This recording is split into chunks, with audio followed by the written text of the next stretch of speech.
Hello everyone, আমি রয়েছি রণদীপ তোমাদের সঙ্গে, আর তোমরা শুনছো তোমাদের প্রিয় চ্যানেল থ্রিলারল্যান্ড। আজকে তোমাদের জন্য কিন্তু নিয়ে এসেছি একটা বিশেষ গল্প। কেন বিশেষ গল্প বলছি তার একটা মজার কারণ আছে। আজকের গল্প যিনি লিখেছেন তিনি একাধারে সাহিত্যিক, অন্যদিকে তোমাদের অতি প্রিয় কাকাবাবু, কর্নেল এবং এখন থেকে থ্রিলারল্যান্ডের মেজো মামা, অর্থাৎ নান আদার দ্যান রাজা ভট্টাচার্য। রাজা ভট্টাচার্যের লেখা মেজো মামা বলে একটা নতুন সিরিজ আমরা আনতে চলেছি। খুব এক্সাইটেড আমরা এটার জন্য। আশা করি তোমরাও মেজো মামা সিরিজের গল্পগুলো শোনার জন্য ভীষণ এক্সাইটেড হয়ে থাকবে। তাহলে আর কথা না বাড়িয়ে শুরু করা যাক রাজা ভট্টাচার্যের লেখা মেজো মামা সিরিজের প্রথম গল্প বাক্যের প্রথম পর্ব।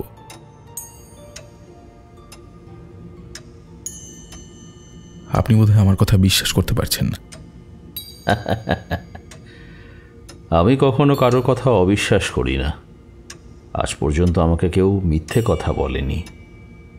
নীলাদ্রি দত্তের চোখে অবিশ্বাস ফুটে উঠল। একটা লোককে কেউ কখনো মিথ্যে কথা বলেনি, এমন আবার হয় নাকি? কিছুক্ষণ ইতস্তত করে বলেও ফেলল,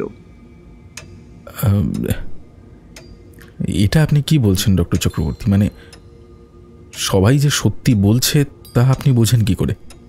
আপনার হাতে তো আর কোনো লাই ডিটেক্টর নেই। আসলে আমি কারোর চোখের দিকে তাকালেই বুঝতে পারি সে সত্যি বলছে নাকি বানিয়ে বানিয়ে। এইটুকু না বুঝতে পারলে আর সাইকিয়াট্রিস্ট হলাম কি করে বলুন? নীলাদ্রি অবশ্য আগের মতোই ভুরু কুঁচকে তাকিয়ে রইল ডক্টর সুমিত চক্রবর্তীর দিকে। তার চোখে গাঢ় অবিশ্বাস।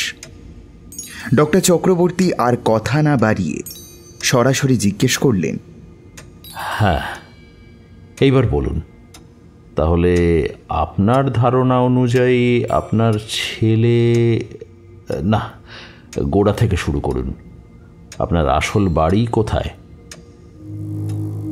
নীলাদ্রি দত্তর বয়স বড়জোর ৩৫।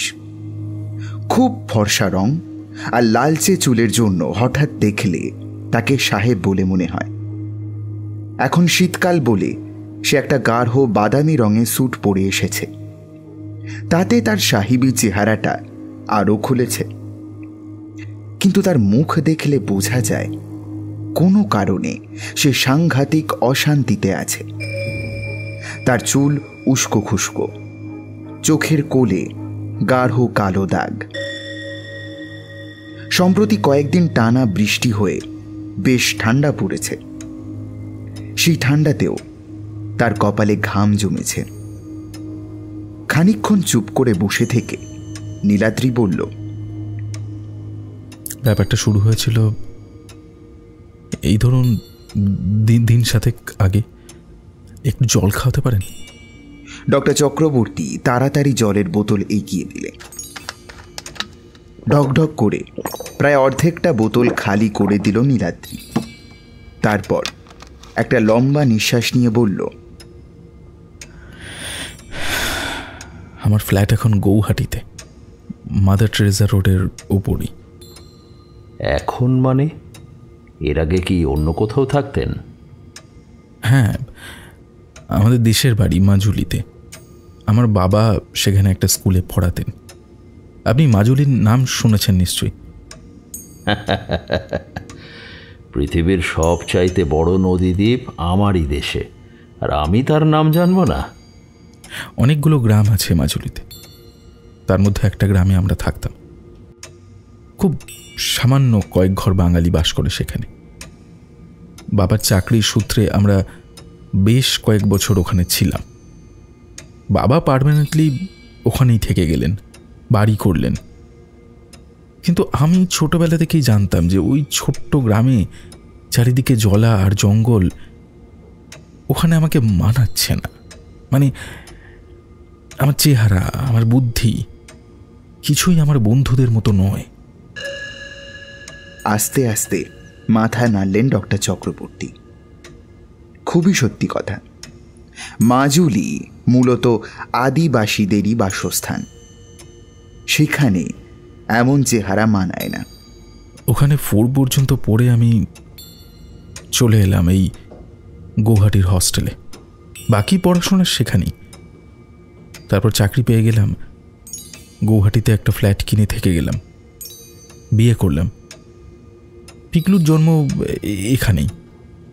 যে কোনো প্রকৃত ভদ্রলোকের মতোই নীলাদ্রিও নিজের কথা কমিয়ে বলছেন, ভাবলেন ডক্টর চক্রবর্তী। সম্ভবত অজপাড়াগায়ে জন্মেও নিজের অসামান্য বুদ্ধির জোরে ইনি উঠে এসেছেন অনেকটা।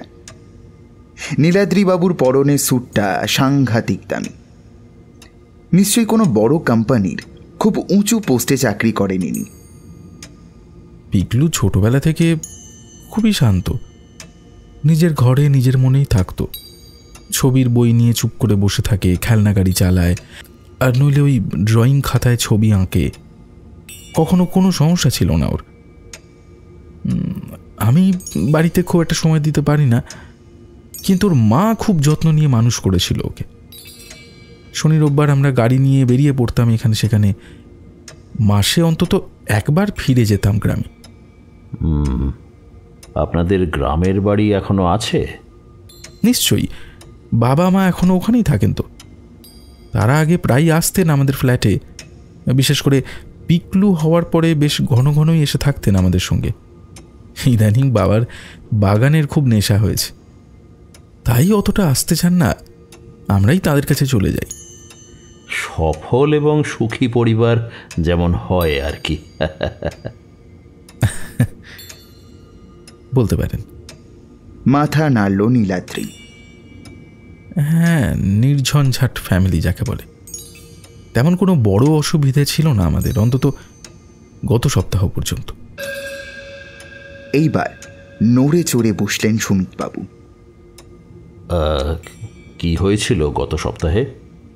সেটাই বলতে চাইছি আসলে, কিন্তু এটুকু বলে না নিলে আপনি বুঝতে পারতেন না। হাতের কলমটা টেবিলের ওপর রেখে দিয়ে ডক্টর চক্রবর্তী বললেন, আপনি ধীরে সুস্থে সব কথা বলুন, কিছু বাদ দেবেন না। বিকেল থেকে অন্তত 20 জন পেশেন্টকে দেখছেন ডক্টর সুমিত চক্রবর্তী। নীলাদ্রি দত্ত তার লাস্ট পেশেন্ট। সন্ধে 8:30 বাজে সবে, কাজেই খুব একটা তাড়া নেই। আজ একটু দেরি করে বাড়িতে ফিরলে অসুবিধা হবে না। আমাদের গ্রামের বাড়িটা ঠিক মানে প্রপার লোকালয়ের মধ্যে নয়। গ্রাম আর জলা জঙ্গলের মাঝামাঝি অনেকটা জমি খুব সস্তায় পেয়ে কিনে নিয়েছিলেন বাবা। ডাইনে বাঁয়ে আর কোনো বাড়ি নেই। পিছনের জঙ্গল পেরোলে একটা বেশ বড় জলা, তার ওপারে জঙ্গল। এই এলাকায় এরকম জায়গায় বেশি। তারপর গত রোববার পিকলু গ্রামের বাড়িতে গিয়ে হারিয়ে গেল। হারিয়ে গেল মানে? 3 দিনের ছুটি নিয়ে গ্রামের বাড়িতে গেছিলাম আমরা। সকালে ব্রেকফাস্ট সেরে বসে আছি, বাবাকে নিয়ে বাজার যাব। এমন সময় আমার মিসেস ছুটতে ছুটতে এসে বলল যে পিকলুকে খুঁজে পাওয়া যাচ্ছে না। আমার মিসেস মানে মানসী, সে গৌহাটিরই মেয়ে। বিয়ের আগে কখনো এরকম জায়গায় আসেনি। মিসিং উপজাতির মানুষজন চারিদিকে, তাদের কালচার আলাদা। আমাদের বাড়িটাও তাদের মতো উঁচু মাচার ওপর তৈরি, বেড়ার ঘর, টিনের চাল। গৌহাটিতে বসে এরকম কোনো জায়গার কথা চিন্তা করা যায় না। সত্যিই তাই।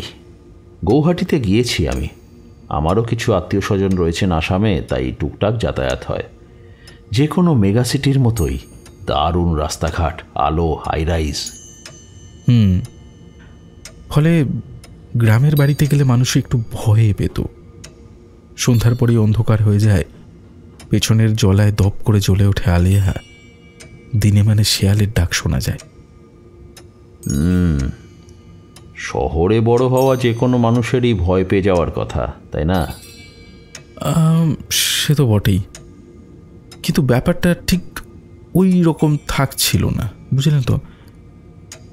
বাড়িটা আস্তে আস্তে কেমন যেন অস্বস্তিকর হয়ে উঠছিল। মানে একটা বাড়ি আবার অস্বস্তিকর হয়ে ওঠে কিভাবে? অসহায় চোখে একবার ডক্টর চক্রবর্তীর দিকে তাকালো নীলাদ্রি। বলে কি বোঝাতে পারবে? মনে হয় না। সেই আশ্চর্য আতঙ্কের দিনরাত্রির কতটুকুই বা বলা যায়। প্রচণ্ড অনিচ্ছা সত্ত্বেও তার চোখে ফুটে উঠল মাজুলি দ্বীপের বালিচা বড়ি গ্রামের সেই বাড়িটা, সামনের বাগান, আশেপাশের ঘন গাছপালা, পিছনে সেইখানেই সমস্ত উপদ্রবের সূত্রপাত।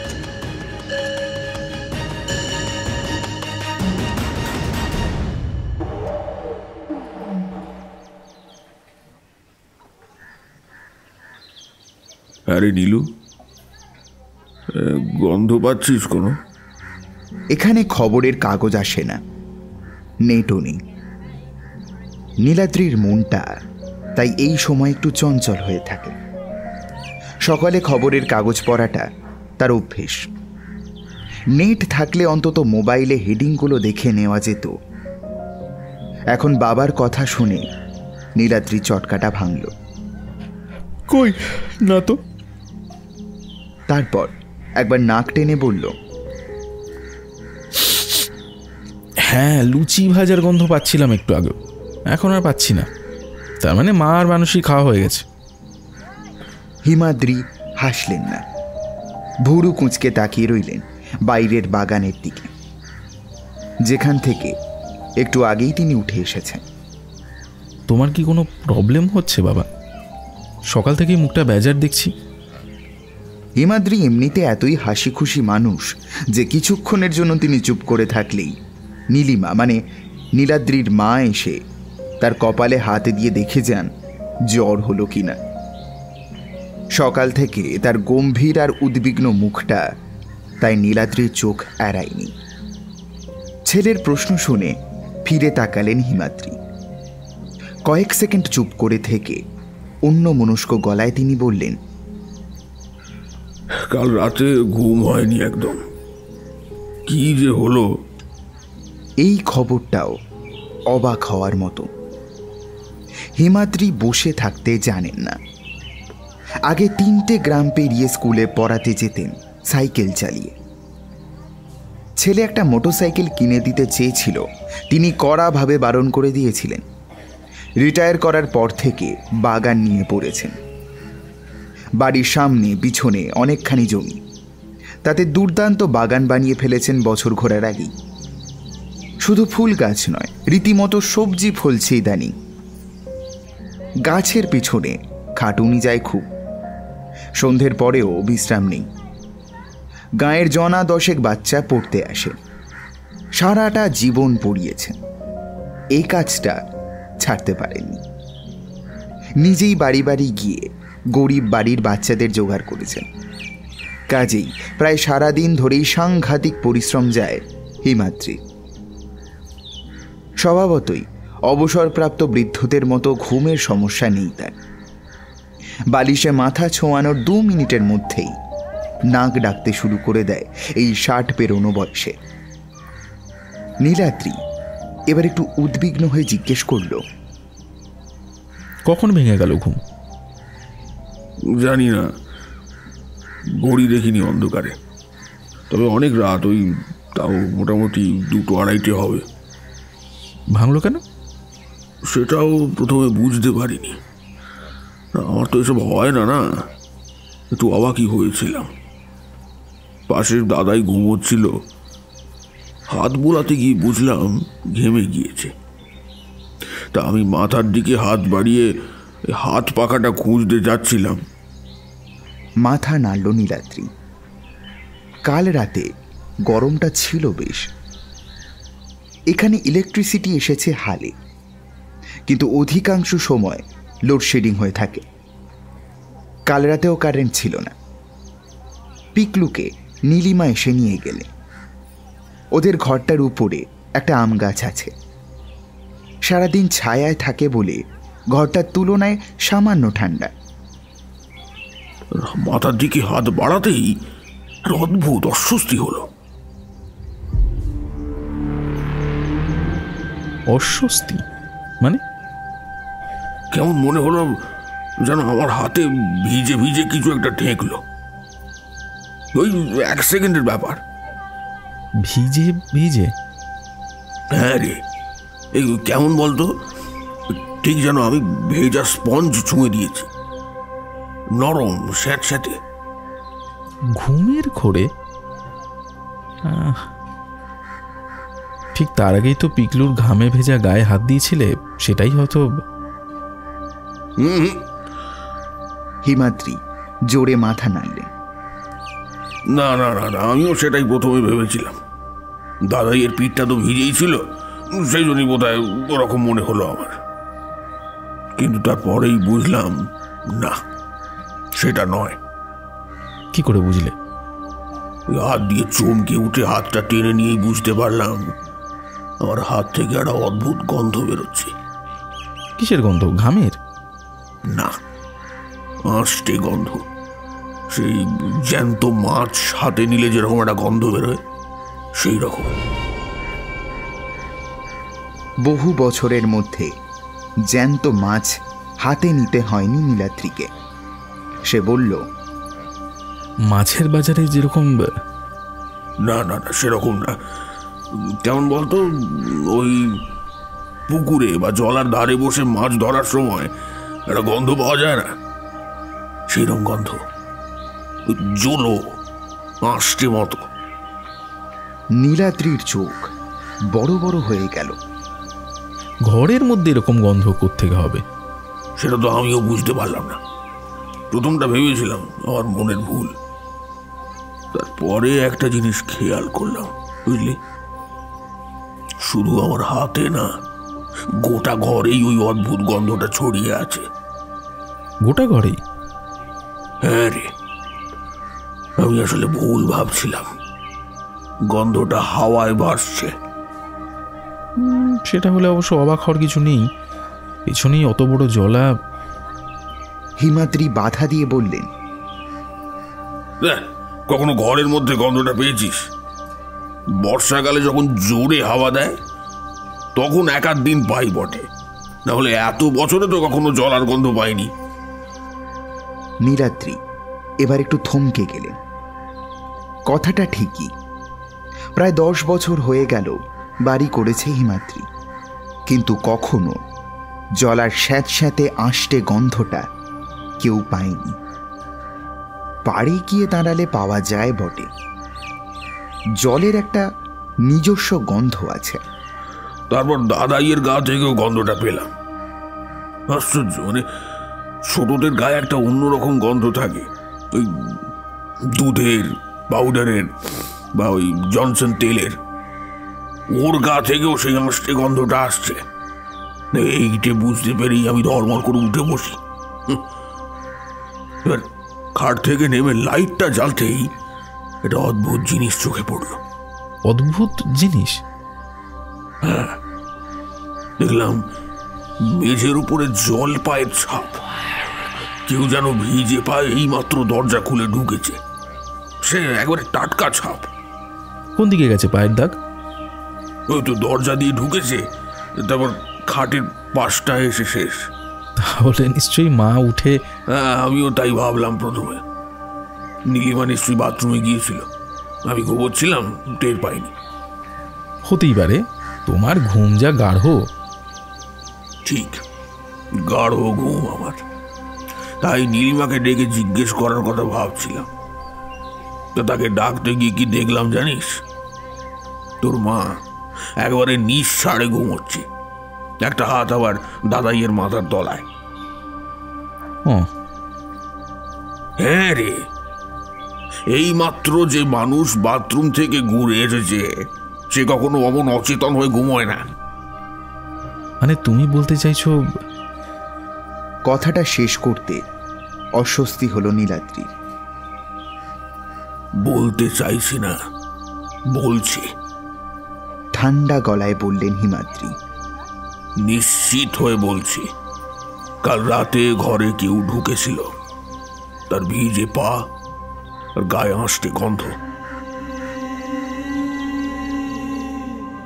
হিমাদ্রি আবার আগের মতো অনির্দিষ্ট চোখে বাগানের দিকে তাকিয়ে রইলেন। নীলাদ্রি বুঝতে পারছিল না কি বলবে।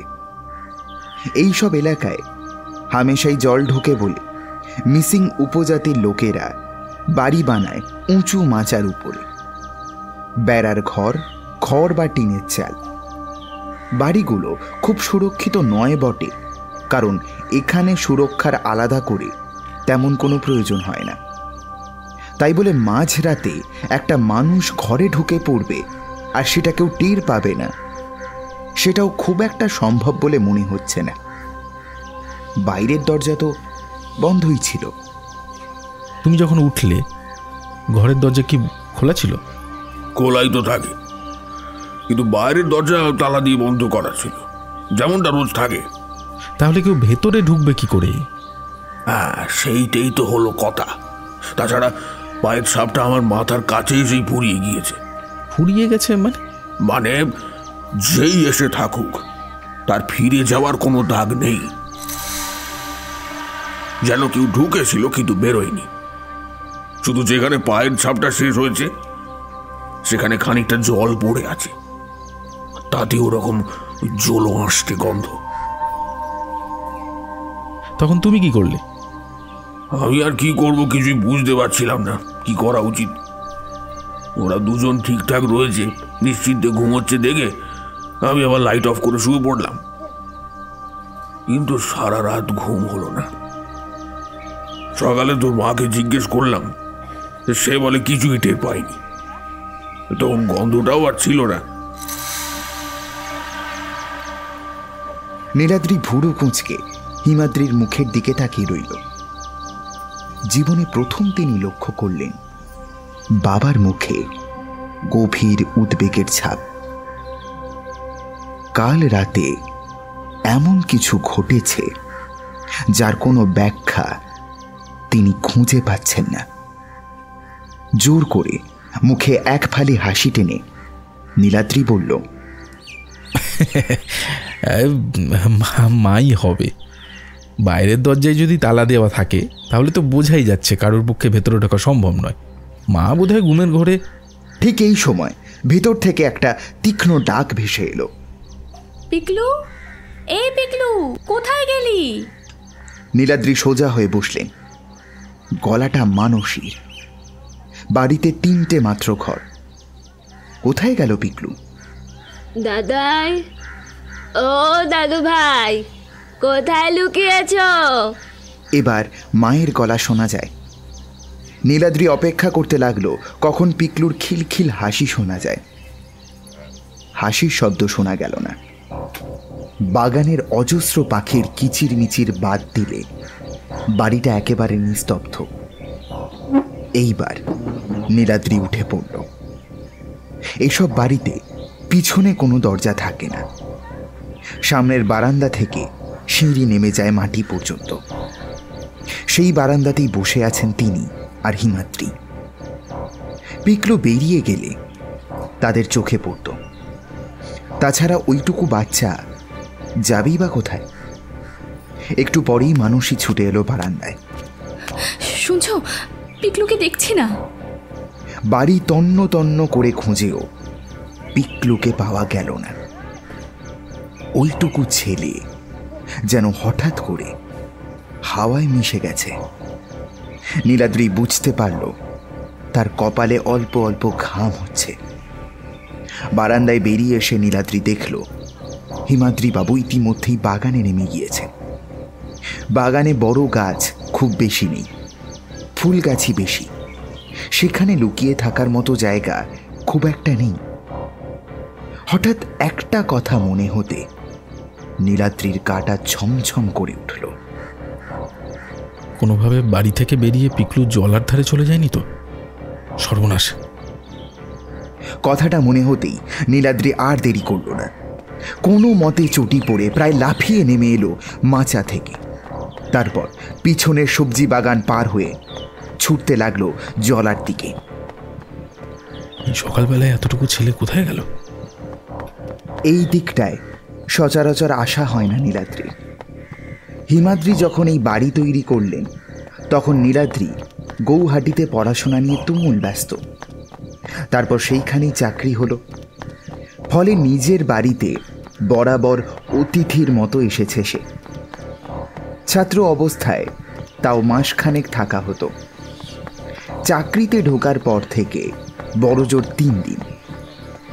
ফলে গ্রামের ভেতরটা তাও খানিক চিনলেও বাইরের জায়গাগুলো প্রায় অচেনাই। যেমন এই দিকটা, বাড়ির পিছনের উঁচু বেড়ায় একটা গেট আছে, বাঁশ দিয়ে তৈরি, কিন্তু শক্তপোক্ত। এখানে বন্য প্রাণীর অভাব নেই, কাজেই হিমাদ্রি নিরাপত্তার ব্যাপারে আপোষ করেননি। বেড়ার একেবারে গা ঘেঁষে শুরু হয়েছে ঝোপঝাড়। বড় গাছও আছে, কিন্তু আসলে এটা একটা বাঁশ ঝাড়। দিনের বেলাতেও ঝুপসি অন্ধকার। প্রায় মাইল খানেক চওড়া এই জঙ্গলে জায়গাটা। তারপর জল গভীর নয়, মাঝে মাঝে ডাঙা জেগে আছে। সেখানে রীতিমতো গাছগাছালি, কিন্তু জলাটা বিশাল। ধুধু জলের ওপারে আবছা পাহাড়ের রেখা দেখা যায়। এখন তাড়াতাড়ি বেড়ার গেট খুলে পিছনের জঙ্গলে ঢুকে পড়ল নীলাদ্রি। হিমাদ্রি যে সামনের গেট খুলে বেরিয়ে গেছেন সেটা লক্ষ্য করেছে সে। গ্রামের দিকটায় খুঁজবেন তিনি, যদি অন্য কারোর বাড়িতে গিয়ে থাকে। ছেলে মানুষ বলা তো যায় না। সকাল 10:30 বাজে এখন, অথচ বাঁশের বনে অদ্ভুত নীরবতা। আধো অন্ধকার, ছিঁচি ডাকছে। রাস্তা বলে কিচ্ছু নেই। দুটো ঝাড়ের মাঝখানে ফাঁকা জায়গাটাই রাস্তা। মুশকিল হলো সেটা প্রতি 10 ফুট অন্তর ভাগ হয়ে দুদিকে চলে গেছে। এর মধ্যে কোথায় খুঁজবে নীলাদ্রি? এবার ভয় করছে একটু একটু। মাজুলির এই দিকটায় বাঘ নেই, কিন্তু শেয়ালের উপদ্রব সাংঘাতিক। বাড়িতে ঢুকে হাঁস মুরগি নিয়ে যায় হামেশাই। 3 বছরের একটা বাচ্চাকে কি শেয়াল আক্রমণ করতে পারে? নীলাদ্রি এত জানে না। তার বুকের মধ্যে ঢিপ ঢিপ শব্দ শুরু হয়েছে। পিছনে একটা পায়ের শব্দ শুনে থমকে দাঁড়ালো নীলাদ্রি। কেউ আসছে এদিকে। মানুষই। তার বোঝা উচিত ছিল এই মুহূর্তে মানুষের পক্ষে বাড়িতে বসে থাকা সম্ভব নয়। প্রায় ছুটতে ছুটতে আসছে মানুষই। এমনিতেই গ্রামের বাড়ি এলে ও একটু ভয়ে ভয়ে থাকে। এখন ওর চোখ দুটো বড় বড় হয়ে গেছে, মুখ ঘামে ভেজা। একবার চেঁচিয়ে উঠল ছেলের নাম ধরে, পিকলু, এই পিকলু। উত্তেজনায় ওকে দেখতে পায়নি মানুষই। নীলাদ্রি এবার হাত নেড়ে ডাকলো তাকে। ওকে দেখতে পেয়ে মানুষই প্রায় দৌড়ে এলো। দেখলে ওকে? পেলে? নীলাদ্রি শুকনো হাসল। পেলে কি আর এইভাবে দাঁড়িয়ে থাকতাম? তাই বলে তোমার মতো এত ভয়ও পাইনি। ছেলে বড় হয়ে গেছে, এখন একটু এদিক ওদিক তো ছুটে বেড়াবেই। সারাক্ষণ কি ঘরে বসে থাকবে নাকি? গৌহাটিতে তো। কয়েক মুহূর্ত স্থির চোখে নীলাদ্রির চোখের দিকে তাকিয়ে থাকে মানুষই বলল, আমার ছেলেকে খুঁজে দাও এক্ষুনি, সান্ত্বনা দিও না প্লিজ। এইটুকু কথা বলতে গিয়ে ওর গলা থরথর করে কাঁপতে লাগলো। এরপর আর কিচ্ছু বলার থাকে না। একটা ঢোক গিলে নীলাদ্রিও ঠিক মানুষের মতোই চেঁচিয়ে উঠল, পিকলু! হাই পিকলু! আরে কোথায় লুকিয়েছিস বাবা? শিগগির বেরিয়ে আয়। এইবার নীলাদ্রি বুঝতে পারল তার গলাটাও ভেঙে যাচ্ছে। ভেতর ভেতর সেও প্রচণ্ড ভয় পেয়েছে। পিকলু অসম্ভব শান্ত ছেলে। বাবা মার সঙ্গে ছাড়া কখনো বাড়ি থেকে বেরোয় না। গৌহাটির মামার বাড়ি আর ওদের এই গ্রামের বাড়িটা, এখানেই তার যত দৌরাত্ম। আর সেখানেই কিনা মানুষের দিকে আর না তাকিয়ে লম্বা লম্বা পা ফেলে হাঁটতে লাগলো নীলাদ্রি। স্ত্রীর ভয়ার্ত চোখ দুটো সে যেন সহ্য করতে পারছে না। মানুষই প্রায় ছুটতে লাগলো ওর পিছন পিছন। একটু পরেই জঙ্গলটা শেষ হয়ে গেল। ওদের সামনে এখন বেশ বড় একটা ঘাস জমি। তারপরে সেই প্রকাণ্ড জলাটা। এখন বর্ষাকাল। আকাশে হাতির পালের মতো মেঘ জমে রয়েছে, যেন যে কোনো মুহূর্তে বৃষ্টি হয়ে নামবে। এই বর্ষার মধ্যে মানুষই গ্রামে আসতে চায়নি, ওর জলে ভয় করে। এই সময় ব্রহ্মপুত্র সমুদ্রের মতো বিশাল, আর মাজুলির সর্বত্র শুধু জল আর জল। জলাটাকেও এখন কেমন যেন ভয়ঙ্কর দেখাচ্ছে। জল আর আকাশ যেন আলাদা করা যায় না। দূরের পাহাড়গুলো ঝাপসা লাগছে। জঙ্গল থেকে বেরিয়ে এসে ওরা দুজন প্রথমে হকচকিয়ে দাঁড়িয়ে পড়েছিল। অনেকটা ফাঁকা জায়গা ওদের সামনে আর দুপাশে, কিন্তু এখানেও পিকলুকে দেখা যাচ্ছে না। পরক্ষণেই একটা অদ্ভুত দৃশ্যে নীলাদ্রি একেবারে আঁতকে উঠল। ওরা যেখানে দাঁড়িয়ে আছে তার থেকে অনেকখানি ডান দিকে, একেবারে জলের ধার ঘেঁষে সবুজ ঘাসের উপর উপুর হয়ে শুয়ে আছে পিকলু। শুয়ে থাকার ভঙ্গিটা দেখলেই বোঝা যায় ও মোটেই হোঁচট খেয়ে পড়ে যায়নি। মানুষ ঘরের মধ্যে উপুর হয়ে শুয়ে গল্প করার সময় যেভাবে শোয়ে, ওর ভঙ্গিটা ঠিক সেরকম, যেন ওর সামনে আরো কেউ ওই একই ভঙ্গিমায় শুয়ে রয়েছে।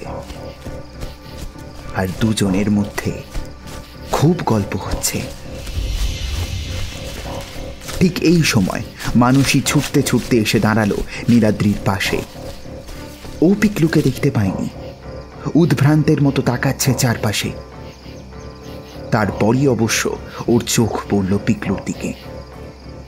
মায়ের চোখ ঠিক ছেলেকে খুঁজে নিয়েছে। একটা চাপা চিৎকার করে পিকলুর দিকে এগোতে যাচ্ছিল মানুষই, তার আগে নীলাদ্রি একটা হাত বাড়িয়ে আটকে দিল। তারপর দুজনে বিস্ময়ে বিস্ফারিত হয়ে যাওয়া চোখে তাকিয়ে রইল পিকলুর দিকে।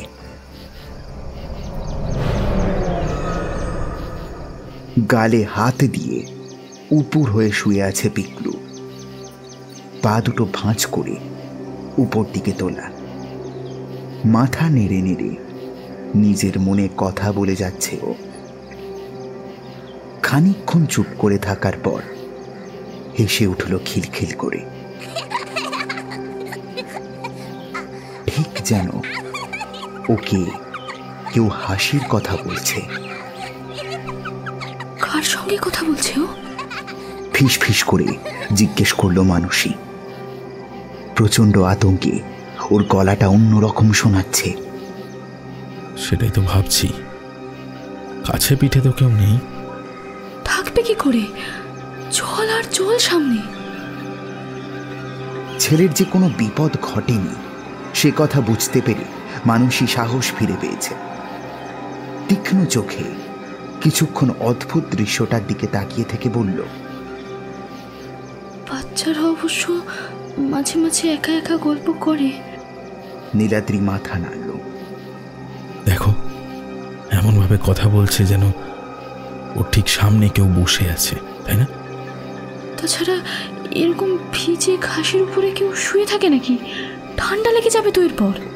নীলাদ্রি কথা বলল না, এক দৃষ্টিও তাকিয়ে রয়েছে পিকলুর দিকে। নিঃশ্বাস বন্ধ হয়ে গিয়েছে তার। এইমাত্র এমন কিছুর চোখে পড়েছে যা নিজের চোখে না দেখলে ও বোধহয় বিশ্বাসই করতে পারত না। পিকলু শুয়ে আছে জলের একেবারে ধার ঘেঁষে ঘাসের উপরে। যেদিকে তাকিয়ে ও এখন কথা বলছে সেই জায়গার জলটা আস্তে আস্তে গোল হয়ে পাক খাচ্ছে, আর তার মধ্যে তৈরি হচ্ছে একটা অদ্ভুত সুড়ঙ্গ। মনে হচ্ছে যেন পাতাল লোকের দরজা খুলে যাচ্ছে ধীরে ধীরে। তুমি এখানেই দাঁড়াও।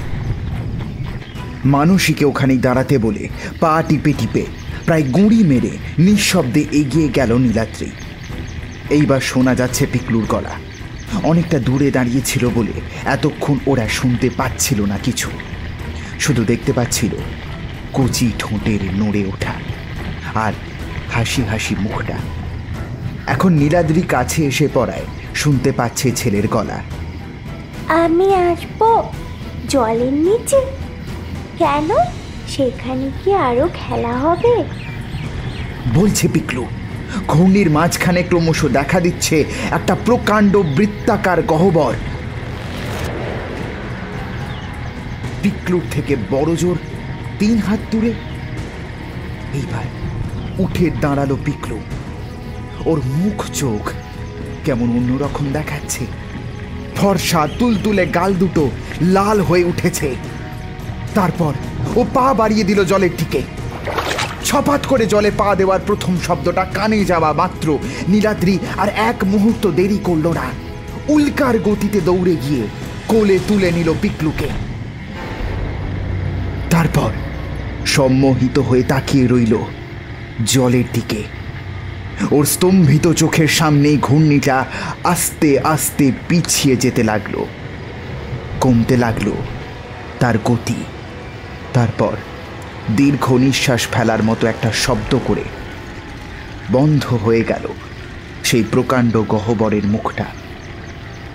যেন পাতাল লোকের যে পথ মুহূর্তের জন্য খুলে গিয়েছিল সেটা আবার বন্ধ করে দেওয়া হলো।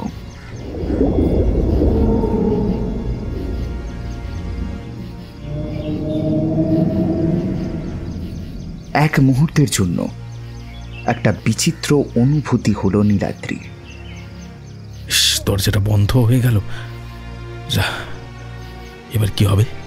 পরক্ষণেই ওর সর্বাঙ্গ কেঁপে উঠল। এসব কি ভাবছে ও?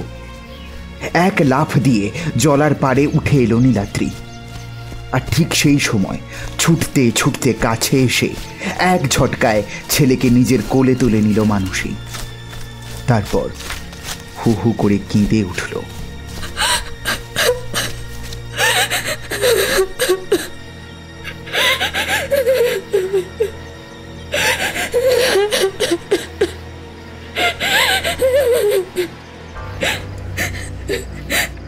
এত কাণ্ডের মধ্যেও পিকলু কিন্তু কিচ্ছুটি বলেনি। এখন মাকে কাঁদতে দেখে যেন একটু বিরক্ত গলায় বলল, তোমরা চলে এলে তাই খেলা বন্ধ হয়ে গেল।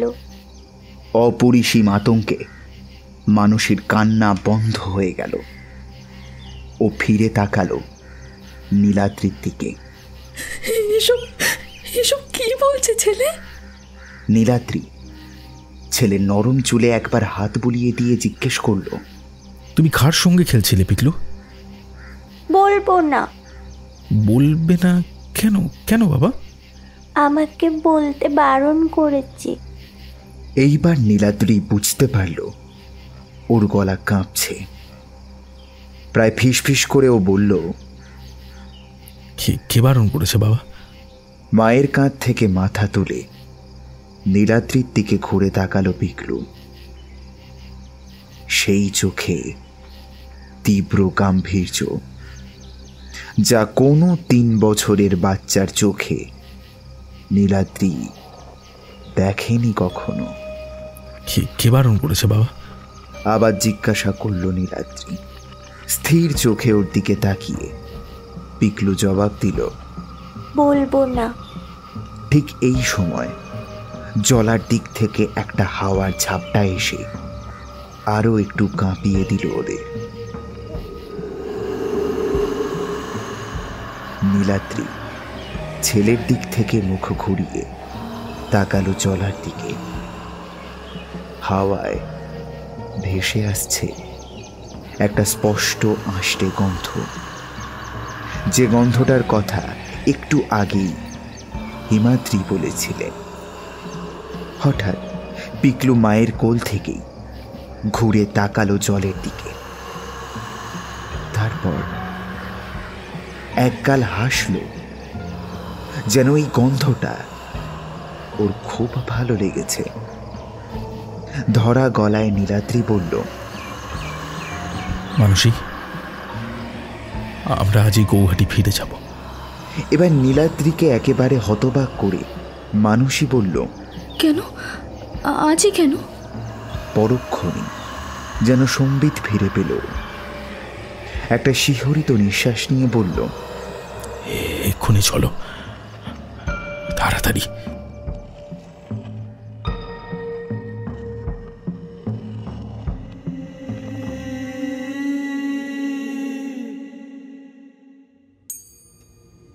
সত্যি সেই দিনই গৌহাটি ফিরে এলেন আপনারা? সেই দিনই। মাথা নাড়ল নীলাদ্রি। মানসী তো বটেই, আমিও খুব ভয় পেয়ে গেছিলাম।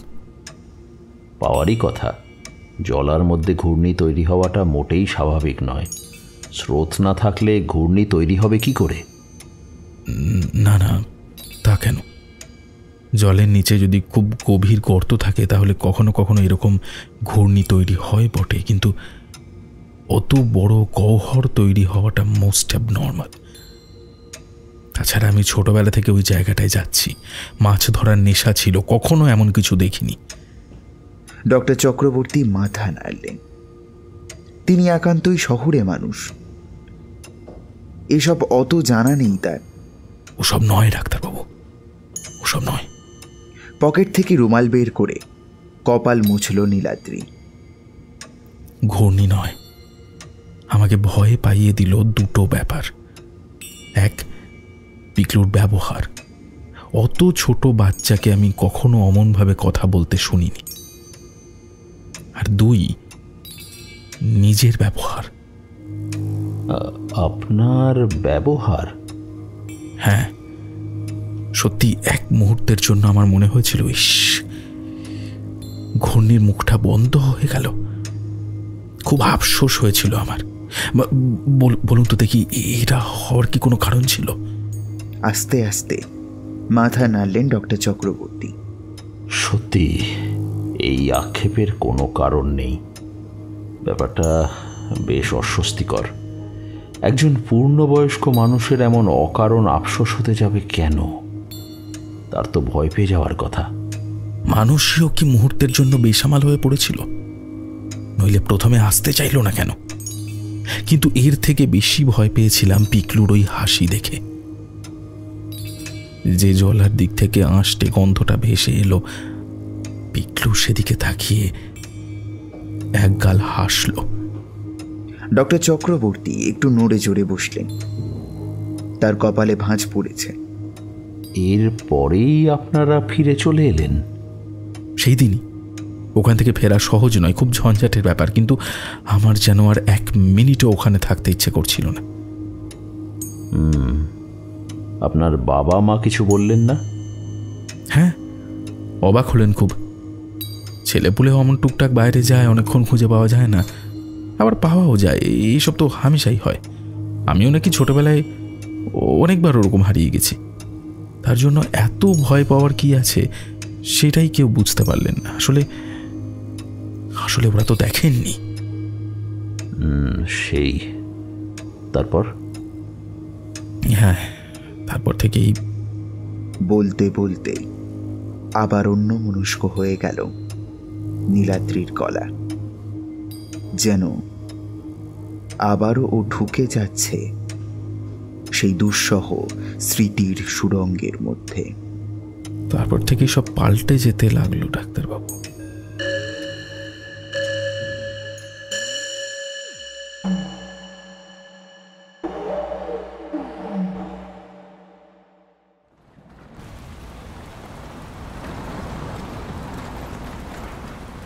সেই দিনই গৌহাটে ফিরে এলো নীলাদ্রিরা।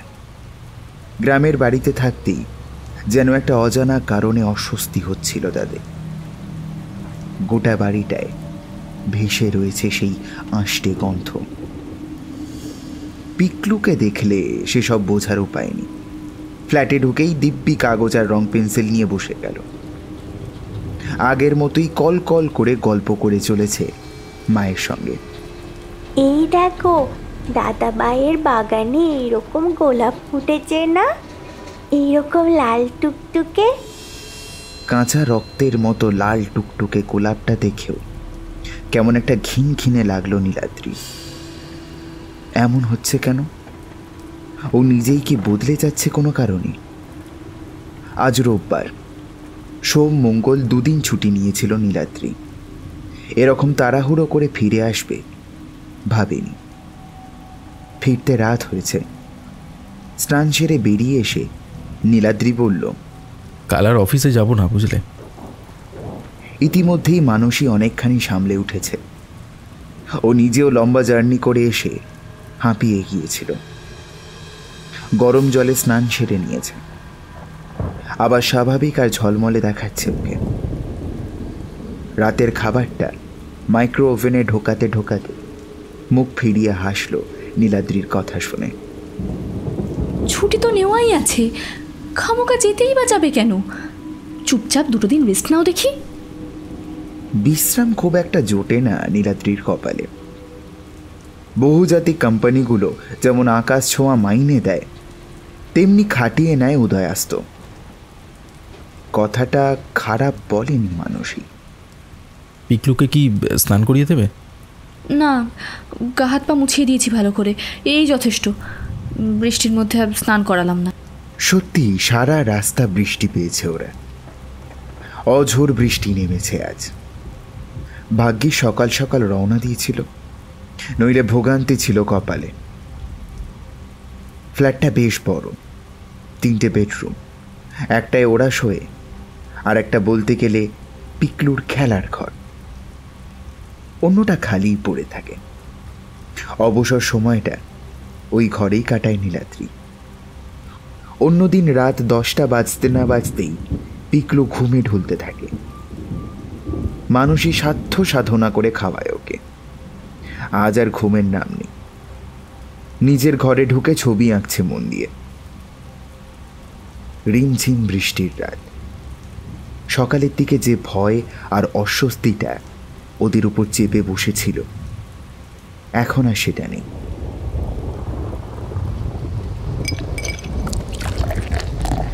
নীলাদ্রি ফাঁকা ঘরটায় ঢুকে একটা ছোট পেগ বানিয়ে জানলার পাশে চেয়ার টেনে বসল। গ্রামের বাড়িতে এসবের প্রশ্নই ওঠে না, বাবা মা আঁতকে উঠবে। তবে গৌহাটিতে থাকলে এমন রাতে ওর টুকটাক 1-2 পেগ চলে। মানসীর বাবা আর্মিতে ছিলেন, ওর এসব নিয়ে আদিক্ষেতা নেই। মুডে থাকলে নিজেও নীলাদ্রির ক্লাস কেড়ে নিয়ে লম্বা একটা চুমুক মেরে দেয়, তারপর চোখ টিপে হাসে। বাইরের দিকে তাকিয়ে একটা নিঃশ্বাস ফেলল নীলাদ্রি। স্ট্রিট লাইটের উজ্জ্বল আলোয় বৃষ্টির বিন্দুগুলোকে অন্যরকম দেখায়, যেন আকাশ থেকে ঈশ্বরের আশীর্বাদ ঝরে পড়ছে। এই আলোকিত ঘরে বসে এমন মায়াময় রাতে জানলার পাশে বসে হঠাৎ করে মনে হয় বালিচাপুরি নামের কোনো গ্রাম আসলে পৃথিবীতেই নেই। অমন অন্ধকার, জলা আর জঙ্গলে ভরা গ্রামে মানুষ অকারণেই ভয় পেয়ে যায়। আলোর মতো বন্ধু আর কেউ নেই। মানুষই ঘরে ঢুকল, হাতে একটা প্লেট। পিকলুকে খাওয়াবে এবার। নীলাদ্রি একটু হেসে বলল, চলবে নাকি ডার্লিং, এমন রোম্যান্টিক ওয়েদারে? মানুষই প্রথমে চোখ পাকালো, চান্স পেয়েই বসে গেছো বলো।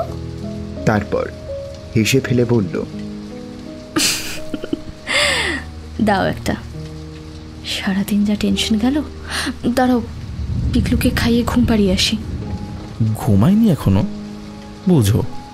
অন্যদিন তো তা ও বেচারা ছবি আঁকছে, আঁকো। তুমি বসো তো এখানে, টায়ার্ড হয়ে পড়েছো নিশ্চয়ই, একটু চাঙ্গা হবে না? উফ, কি প্রেম! দাও তাহলে। গ্লাস আছে এখানে? কিছু না বলে ক্যাবিনেট থেকে গ্লাস আর কাজুর প্যাকেট বের করলো নীলাদ্রি। তারপর চওড়া হাসি ছুড়ে দিয়ে বলল, বেগম সাহেবের সেবায় সব হাজির। এবার শুধু ওই হাউস কোটটা খুলে ফেললেই রাত রঙিন হয়ে উঠত। শখ কত! বলে নিজেই পেক ঢালতে লাগলো মানসী। আহা, নাইটি আছে তো। চুপ! এখন আমি নেশা করছি, একদম কথা নয়। ডিস্টার্ব করবে না, আমি বেগম সাহেবা না। হেসে গড়িয়ে পড়ল ওর কাঁধে। টুকটাক গল্প করছিল ওরা। নীলাদ্রি অসম্ভব ব্যস্ত থাকে আজকাল, কথাই হয় না ওদের মধ্যে। আজ একটা বৃষ্টি মুখর রাত। হঠাৎ যেন ওদের বছর পাঁচেক আগের সেই মুহূর্তগুলোকে ফিরিয়ে দিয়েছে। চুপ করে জানলা দিয়ে বৃষ্টি দেখাও যে আসলে পাশাপাশি থাকা, সেটা অনেক দিন পর ফের মনে পড়ে গেছে ওদের।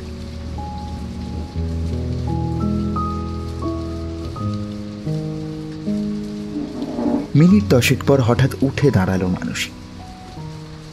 একটা পেক শেষ হয়েছে ইতিমধ্যেই। সামান্য টলে গিয়ে দ্রুত সামলেও নিল। অকারণে চাপা গলায় বলল, দাঁড়াও, ছেলে কি করছে একবার দেখে আসি। একটু পরে ফিরে এসে গলার মধ্যে হাসলো, ড্রয়িং খাতায় মাথা রেখে ঘুমিয়ে কাদা, বোঝো কাণ্ড। সাবধানী হাতে দরজাটা বন্ধ করে দিল মানসী। তারপর ঘুরে দাঁড়ালো নীলাদ্রির দিকে। এখন ওর মুখে একটা রহস্যময় হাসি। হাত বাড়িয়ে বড় আলোটা নিভিয়ে দিল সুইচ টিপে। তার বদলে জ্বলে উঠল নীল আলো দুটো। এক ঝটকায় খুলে ফেলল হাউস কোট, আর সঙ্গে সঙ্গে নীলাদ্রির চোখ দুটো বড় বড় হয়ে গেল। সেই নীল রাত পোশাকটা পরে এসেছে মানসী, রাত্রির মতোই নীল, অন্ধকারের মতো স্বচ্ছ। মধুচন্দ্রিমায় যাওয়ার আগে এটা ওকে কিনে দিয়েছিল নীলাদ্রি।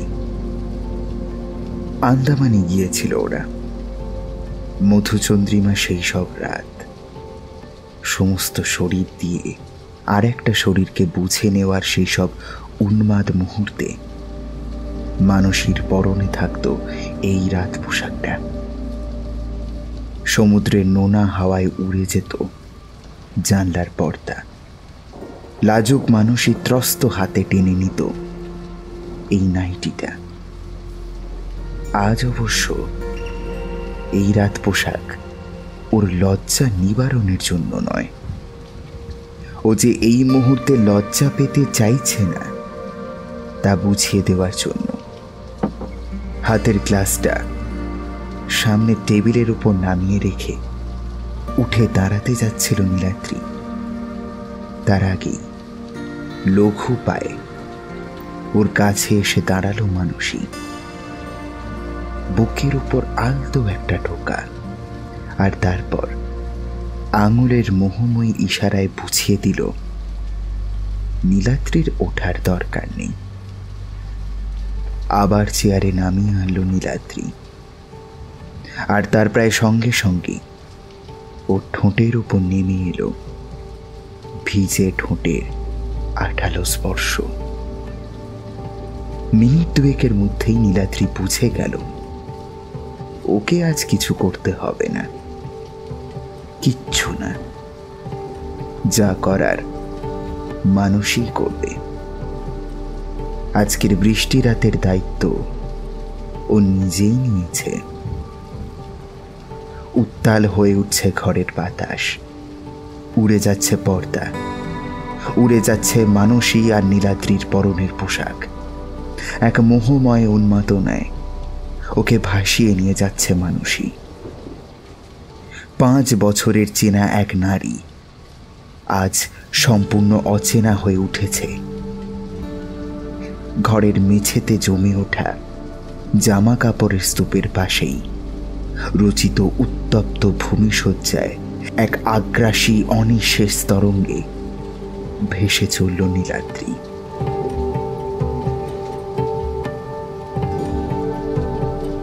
সেই তরঙ্গ মুখর সমুদ্রের নৌকো নীলাদ্রির নগ্ন শরীর, আর কাণ্ডারি মানুষই। সুখের অন্তিম বিন্দু পর্যন্ত একেবারে নিঃশেষে নিংড়ে নিয়ে তুঙ্গতম উচ্চতা পর্যন্ত ওকে তুলে নিয়ে গেল। এক তুমুল মহাজাগতিক বিস্ফোরণে ওকে রেণু রেণু করে উড়িয়ে দিল মানুষই। তীব্র সুখের মধ্যে হাবুডুবু খেতে খেতে নীলাদ্রির এক অদ্ভুত কথা মনে হলো। আজ যেন নিজের 5 বছরের পুরনো চেনা স্ত্রীর শরীরের মধ্যে ও আর একজনকে খুঁজে পেয়েছে। এমন উন্মাদনা, এমন বিভঙ্গ, এমন উদগ্র লালসা মানুষের মধ্যে ও কখনো দেখেনি। এই মুহূর্তে ওর পাশে যে নগ্ন নারী দেহ চিত হয়ে শুয়ে আছে, হাঁপাচ্ছে পাগলের মতো, তাকেও চেনে না। প্রায় মিনিট 5 আচ্ছন্নের মতো পড়ে থাকার পর 2 হাতের উপর ভর দিয়ে উঠে বসল নীলাদ্রি। এখন একটা সিগারেট দরকার। বারমুডার পকেটে তো ছিল, কোথায় গেল? ওই যে ঘরের কোনায় রাখা সোফাটার উপর পড়ে আছে। তুমুল উত্তেজনার বসে মানসিক কখন সেটাকে খুলে নিয়ে ছুঁড়ে ফেলে দিয়েছে, খেয়ালও করিনি। উঠে গিয়ে বারমুডা তুলে নিয়ে পকেটে হাত ঢোকালো নীলাদ্রি। তারপর সিগারেটের প্যাকেটটা বের করে অবাক হয়ে তাকিয়ে রইল। ভিজে চুপচুপে হয়ে গেছে সিগারেটটা। বারমুডাটাও একদম সপসপে ভিজে। এটা আর খাওয়া যাবে না, কিন্তু ওর স্পষ্ট মনে আছে ঘরে ঢুকে টেবিলের ড্রয়ার থেকে প্যাকেটটা বার করে পকেটে ঢুকিয়েছিল। ভেবেছিল ব্যালকনিতে গিয়ে খাবে। তারপর তো আর বাইরে যায়নি। তাহলে বারমুডাটা এমনভাবে ভিজল কি করে? ঠিক এই সময় আস্তে আস্তে উঠে বসলো মানুষই। দমচাপা গলায় বলল, বাপরে বাপ, পারো বটে। কে বলবে বিয়ের 5 বছর হয়ে গেছে। পাশে পড়ে থাকা নাইটিটা তুলে বুকের কাছে চেপে ধরে টয়লেটে ঢুকে গেল মানুষই। যেখান থেকে উঠে গেল মেঝের সেই জায়গাটার দিকে তাকিয়ে তীব্র বিস্ময়ে চোখ বড় বড় হয়ে গেল নীলাদ্রির। ঘরের মৃদু নীল আলোতেও বুঝতে অসুবিধা হচ্ছে না যে মেঝের ওই জায়গাটায় পড়ে আছে অনেকটা জল। ঘামের দাগ নয়, ঠিক যেন কেউ 1 বালতি জল ঢেলে দিয়েছে মেঝেতে, আর সেই জল থেকে উঠে আসছে একটা প্রচণ্ড জোরালো আঁশটে গন্ধ।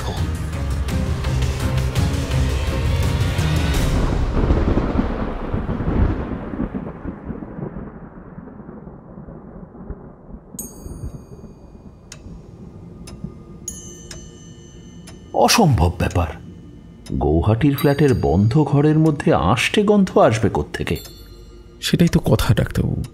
কোথায় বালিচাপড়ি গ্রামের সেই প্রকাণ্ড জলা, আর কোথায় গৌহাটির ফ্ল্যাট। ধারে কাছে কোনো পুকুর পর্যন্ত নেই।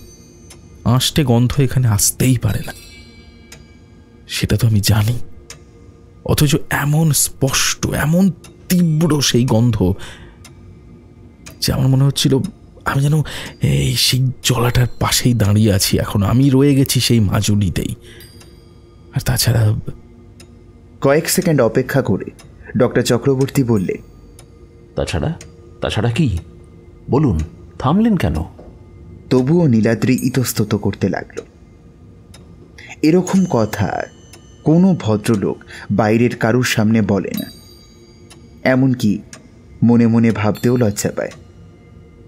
দেখুন ভাই, সাইকিয়াট্রিস্টের কাছে দেখাতে এসে সব কথা যদি খুলে না বলেন তাহলে চিকিৎসা ভুল পথে চলে যাওয়ার একটা চান্স থেকেই যায়। কাজেই আপনাকে সব কথা বলতে হবে, কিচ্ছু করার নেই। ডক্টর চক্রবর্তীর গলাটা একটু গম্ভীর হয়ে গেল।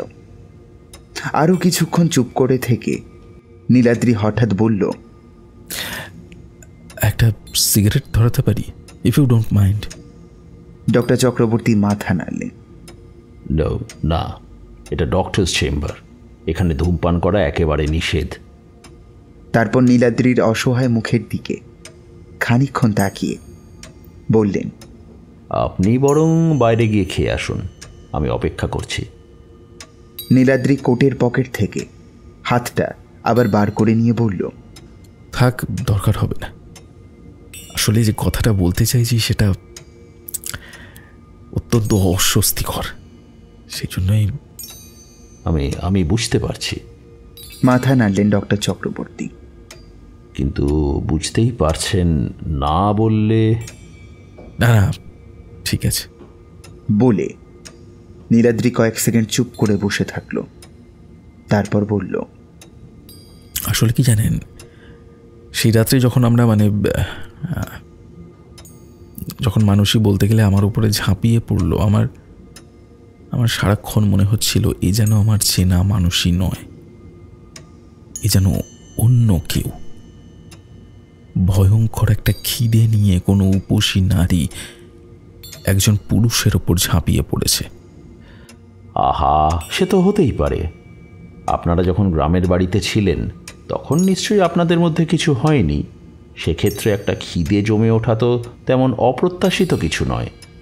একজন বিবাহিতা নারী যদি নিয়মিত যৌনতায় অভ্যস্ত হয়ে যায় এবং তা না পেলে ক্ষুধার্ত হয়ে ওঠে, তার জন্য তো তাকে দোষ দেওয়া যায় না।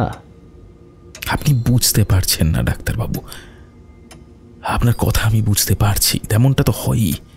ধরুন, আমি যখন লম্বা ট্যুর সেরে ফিরি তখনও তো একটু অধৈর্য থাকে, সেটা তো আমিও থাকি, কিন্তু তাই বলে ওরকম ঝাঁপিয়ে পড়ে না কখনো। মনে হচ্ছিল যেন মানুষই নয়, অন্য কোনো মেয়ে আমাকে প্রায় ধর্ষণ করছে।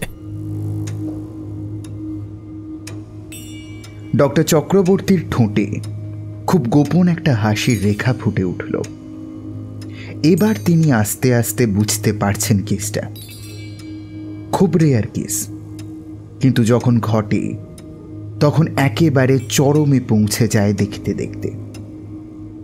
ক্যাপগ্রাস সিন্ড্রোম, এটা কোনো রোগ নয়, স্কিজোফ্রেনিয়ার অসংখ্য লক্ষণের মধ্যে এটা একটা। এই মানসিক রোগে রোগীর কেবলই মনে হতে থাকে হুবহু একই রকম দেখতে অন্য একজন মানুষ এসে তার কোনো প্রিয়জনের স্থান অধিকার করে নিয়েছে। মাথায় আঘাত, মস্তিষ্কের গঠনগত পরিবর্তন, এই রকম কোনো কারণে এই রোগ হয় বলে আগে ভাবা হতো। পেশেন্টের কেবলই মনে হতে থাকে আমার স্ত্রী আসলে আমার স্ত্রী নয়, আমার স্বামী আসলে আমার স্বামী নয়। বাবা, মা, বন্ধু, এমনকি পোষা প্রাণীর ক্ষেত্রেও এমন বিচিত্র ধারণা তৈরি হতে পারে এ অন্য কেউ, অন্য কোনো মানুষ যে হুবহু একই রকম দেখতে। আর সেই সুযোগে আসল মানুষটাকে লুকিয়ে রেখে বা হয়তো খুন করে তার জায়গা এই মানুষটা দখল করে নিয়েছে। অন্য লোক বলেই এর আচার আচরণ সামান্য অন্যরকম। জোসেফ ক্যাপগ্রাস নামের একজন ফরাসি মনোবিদ প্রথম এই রোগের কথা বলেছিলেন। তার নামেই রোগের নাম হয় ক্যাপগ্রাস সিন্ড্রোম। মুশকিল হলো এই রোগ প্রধানত বয়স্ক মহিলাদের ক্ষেত্রেই দেখা গিয়ে থাকে, যদিও এমন কোনো কথা নেই যে অন্য কোনো বয়সে বা লিঙ্গে এই রোগ হয় না। এই মুহূর্তেই যেমন ডক্টর চক্রবর্তীর সামনে বসে আছেন বছর 35-এর নীলাদ্রি দত্ত নামে এক যুবক। একটা কথা বলুন তো। একটু এগিয়ে বসলেন ডক্টর চক্রবর্তী। আপনাদের মানে দাম্পত্য সম্পর্ক ঠিক কেমন ছিল? আমি বুঝতে পারছি আপনি ঠিক কি জানতে চাইছেন। নীলাদ্রি পকেট থেকে রুমাল বের করে মুখ মুছল। We had a very normal sex life, মানে যেমন সবার হয়ে থাকে আর কি। আস্তে আস্তে মাথা নাড়লেন ডক্টর চক্রবর্তী। দাম্পত্য জীবনে সবার যেমন হয়ে থাকে কথাটার কোনো মূল্য নেই। কেউই জানে না অন্য কোনো দম্পতি বন্ধ ঘরে ঠিক কেমন আচরণ করে। কিছুক্ষণ চুপ করে থেকে ডক্টর চক্রবর্তী বললেন, আচ্ছা, বুঝতে পেরেছি, তারপর বলুন। সেই রাত্রে হঠাৎ করে গন্ধটা পাওয়ার পর কিছুক্ষণের জন্য আমি কেমন একটা মানে অসাড় হয়ে গেছিলাম। মিনিট দুয়েকের মধ্যেই ওয়াশরুম থেকে মানুষই বেরিয়ে এলো। আমাকে দেখে যেন একটু অবাক হয়ে গেল। তারপর হেসে ফেলে বলল, এখনো ওরকম আদিম মানুষ হয়ে বসে আছো কেন? তখনও খেয়াল হলো আমি এখনো বারমুডাটা পরিনি। পরক্ষণই মনে হলো কি করে যেন বারমুডাটা ভিজে গেছে। সেদিন অবশ্য নীলাদ্রি এই অদ্ভুত কথাটা আর মানসীকে বলেনি। বললে ও নির্ঘাত হাসত। মানসী ততক্ষণে অন্য একটা নাইটি পরে নিয়েছে। আর অদ্ভুত ব্যাপার, মেঝেটাও শুকিয়ে গেছে ওই মিনিট দুয়েকের মধ্যে। সেখানে আর কোনো জল টল পড়েনি। স্বভাবতই নীলাদ্রির মনে হলো ওটা বোধহয় ওর চোখেরই ভুল ছিল। কিন্তু হাতে সিগারেটের প্যাকেটটা যে একেবারে সপসপে ভিজে, সেই কথাটা তো আর মিথ্যে নয়। মানসী বলল, এইবার ছেলেকে তুলে খাওয়াতে হবে, কপালে দুঃখ আছে আজ, আমি চললাম। নীলাদ্রি তাড়াতাড়ি আলমারি থেকে আর একটা বারমুডা বার করে পরে নিল। তারপর দরজাটা খুলতে খুলতে বলল, কোনো গন্ধ পাচ্ছ? মানসী হুড়মুড়িয়ে ঘর থেকে বের হতে গিয়ে থমকে দাঁড়ালো। কিসের গন্ধ? তারপর একবার শব্দ করে নিঃশ্বাস নিল।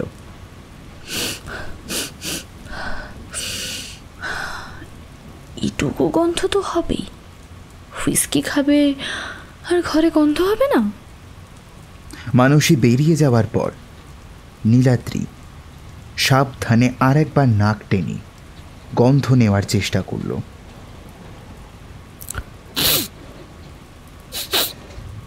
সত্যি সে আঁশটে গন্ধটা আর পাওয়া যাচ্ছে না। আর কিছু না বলে ড্রয়ার থেকে আর একটা সিগারেটের প্যাকেট বের করে ও গিয়ে দাঁড়ালো ব্যালকনিতে। এখনো অঝরে বৃষ্টি হচ্ছে। নীলাদ্রির বুকের মধ্যে একটা অদ্ভুত অস্বস্তি হচ্ছে। বোঝাই যায় ওই আঁশটে গন্ধটা কোনো কারণে ওকে তাড়া করে চলেছে। একাই পাচ্ছে ও গন্ধটা। ও কি ভেতর ভেতর ভয় পেয়ে গিয়েছে?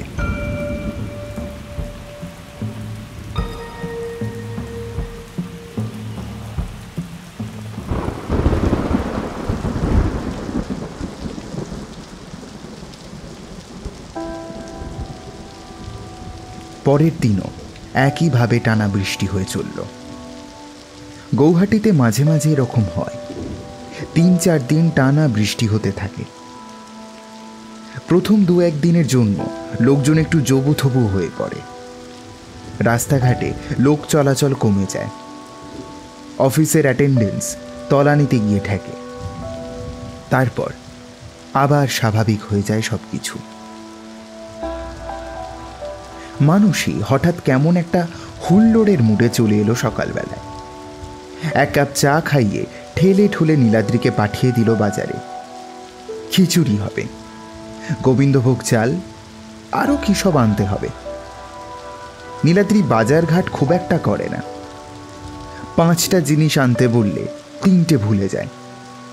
কাজেই মোবাইলে একটা লিস্ট বানিয়ে রেনকোট পরে বাজারে দৌড়তে হলো ওকে। মানুষই ততক্ষণে পিকলুর পিছনে লেগে পড়েছে। ওকে ঘুম থেকে তুলে দুটো বিস্কুট আর 1 গ্লাস দুধ খাইয়ে পড়তে বসিয়ে দিল।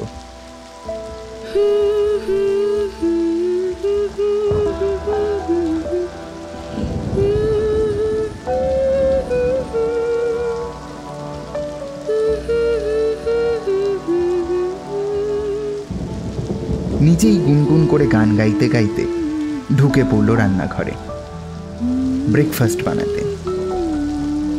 দুজন কাজের লোকের একজনও আজ আসবে বলে মনে হয় না। তাতে অবশ্য মানুষের বিশেষ দুঃখ নেই। মাঝে সাঝে শখের রান্না করতে ওর ভালোই লাগে। বাড়িতে থাকলেও নীলাদ্রি অবশ্য পুরোপুরি ছুটি পেল না। 10টা নাগাদ কতগুলো জরুরি কাজ চলে এলো। ওকে ল্যাপটপ খুলে বসে পড়তে হলো। মাঝখানে শুধু একবার একটু গোলমাল হলো ঘরের মধ্যে। মানুষই নাকি 2 পিস মাছ খুঁজে পাচ্ছে না। ফ্ল্যাটে তো আর বিড়াল ঢোকে না যে মাছ নিয়ে চলে যাবে। কিচেনের জানলা বন্ধ।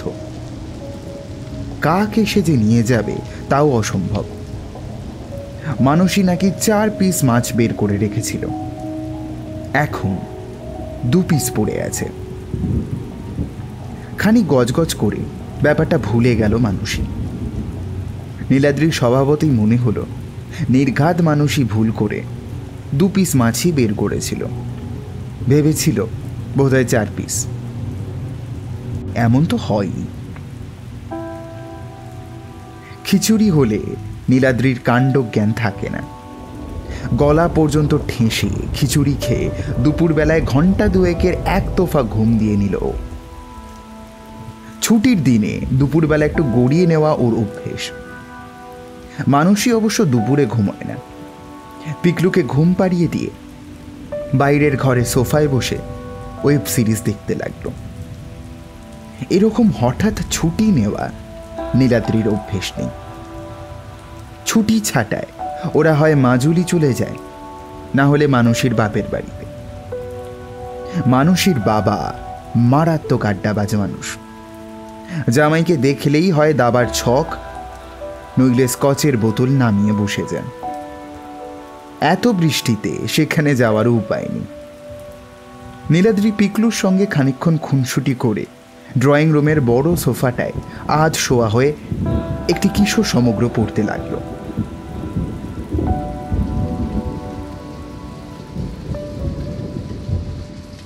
নটা নাগাদ হঠাৎ সোজা হয়ে বসল নীলাদ্রি। পিকলুর পড়া হয়ে গেছে কিছুক্ষণ আগেই। ঘণ্টাখানেকের বেশি ওকে পড়তে দেয় না মানুষই। তারপর ও গাড়ি নিয়ে খেলে, ছবি আঁকে। প্রায় আধ ঘন্টা আগে পিকলুর ছুটি হয়েছে। তারপর থেকে নিজের ঘরেই ছিল। নীলাদ্রির মন বসে গিয়েছিল পড়ায়। এখন হঠাৎ সেই ঘর থেকে ভেসে আসছে পিকলুর চাপা গলা। একা একা কথা বলছে নাকি ছেলেটা? খেলার সময় অবশ্য সব বাচ্চাই নিজের মনে কথা বলে, কিন্তু এখন পিকলুর গলাটা একটু অন্যরকম শোনাচ্ছে, যেন ও কাউকে কিছু একটা করতে বারণ করছে। একটু অস্বস্তি হলো নীলাদ্রি। উঠে পড়ল, পা টিপে টিপে দরজায় সামনে গিয়ে দাঁড়ালো। তারপর ভেতরে উঁকি দিল। খাটে নয়, মেঝেতে বসে আছে পিকলু। ওর সামনে ছড়িয়ে আছে আঁকার সরঞ্জাম, অনেক রং, পেন্সিল, খোলা খাতা। কিন্তু পিকলু সেদিকে তাকিয়েনি। ও তাকিয়ে রয়েছে ছাদের দিকে। চাপা গলায় কিছু একটা বলছে। সন্তর্পণে কান পাতল নীলাদ্রি। হ্যাঁ, এইবার শোনা যাচ্ছে চাপা আতঙ্কিত গলায়। পিকলু বলছে, তুমি ওরকম করছো কেন? করো না, আমার ভয় করছে।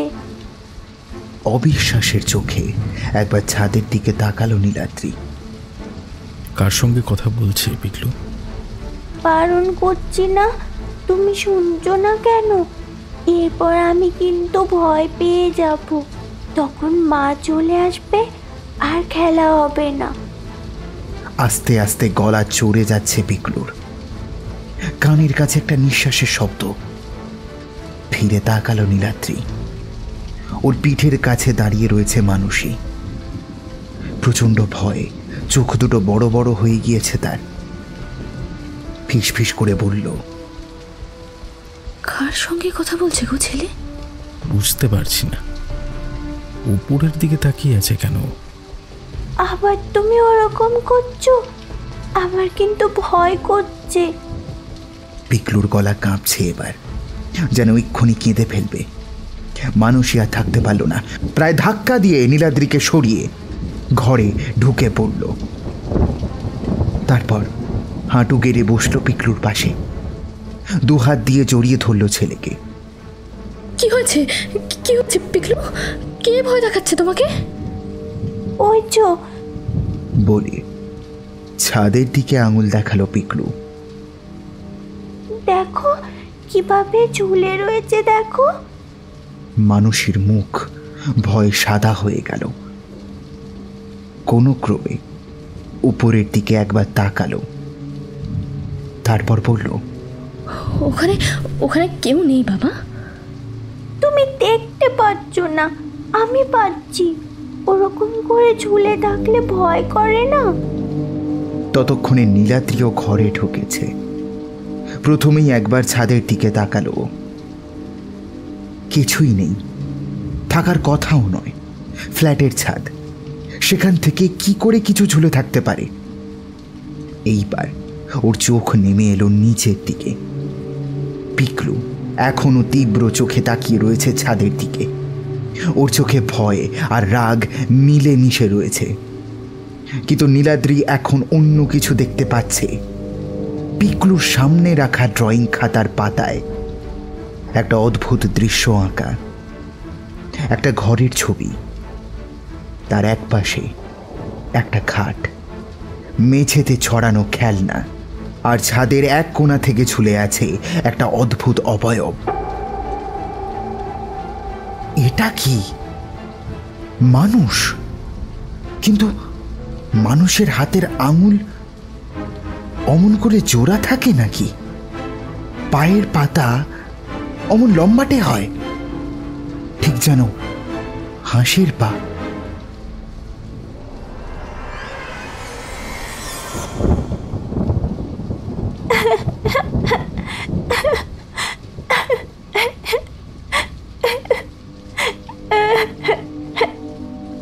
মায়ের বুকের মধ্যে মাথা লুকিয়ে এখন অল্প অল্প কাঁপছে পিকলু। প্রচন্ড ভয় পেলে বাচ্চারা যেরকম করে কাঁপে, ঠিক সেরকম।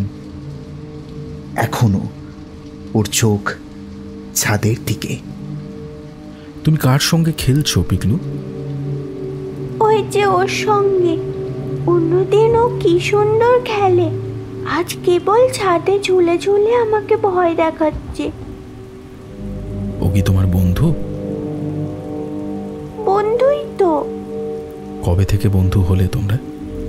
ছাদ থেকে পিকলুর চোখ নেমে এলো বাবার মুখের দিকে। একটু ভেবে ঠান্ডা গলায় বলল, অনেক দিন, সেই যে দাদাইদের বাড়িতে গেলাম তখন থেকে। হিমাদ্রি যেমন তার নাতিকে দাদাই বলে ডাকেন, তেমন পিকলুও তার দাদুকে দাদাই বলে। তার মানে পিকলু আসলে গত 2-3 দিনের কথা বলছে। এত ছোট বাচ্চার পক্ষে সেটা বোঝা সম্ভব নয়। সেখানে কবে তোমাদের দেখা হলো?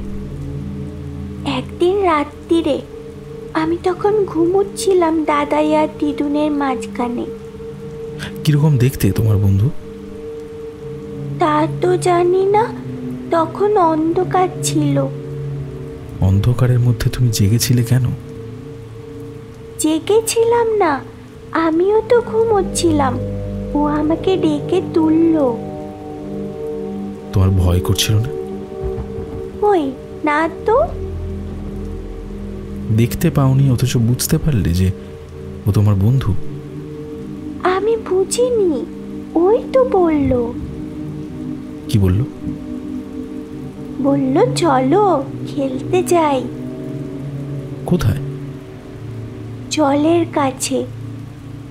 মানুষই যে ছেলের কথা শুনতে শুনতে শিউরে শিউরে উঠছিল সেটা নীলাদ্রি বুঝতে পারছিল।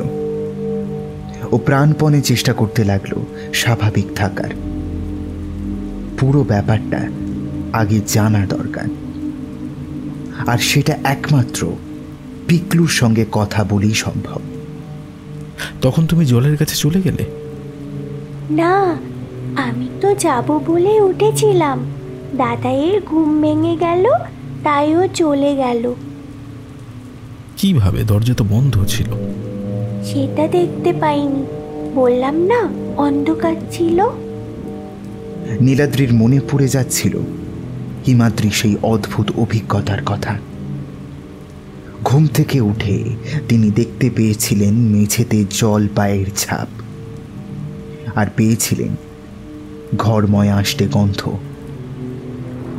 এবার ওর সর্বাঙ্গ কাঁটা দিয়ে উঠল, কিন্তু আরো কিছু জানার আছে। ওর দিন সকালেও আবার তোমাকে ডাকতে এসেছিল?